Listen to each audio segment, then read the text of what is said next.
mag-aantay daw ako. Mag-aantay kayo hanggang umaga. Ay, ito ba? Oo. Ano bang nangyari sa inyo? Ba't umalis kayo doon sa ano? Saan ba sa Pasitan? Anong nangyari sa inyo? Pasita? Oo, bakit kayo umalis doon? Hindi. Sabi sa akin na kung saan daw ako ilalagay, tatanggapin ko. Tatanggapin nyo. Oo. Paano ba kayo napunta dito sa Laguna? Di ba? Taga ano kayo? Taga Mindanao. Mindanao. Oo. Paano kayo nakarating dito? Hindi kasi yung anak ko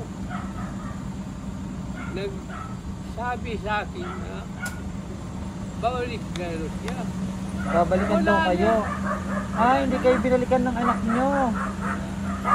Grabe naman. Ba't po inayaan nyo si tatay dito? Kung sino po yung anak niya, ba't inayaan nyo si tatay na mag-isa dito? Oh? Alas 2 ng madaling araw, andito siya sa ganito kadilim. Oh. Tapos, gilid pa po ito ng kalsada.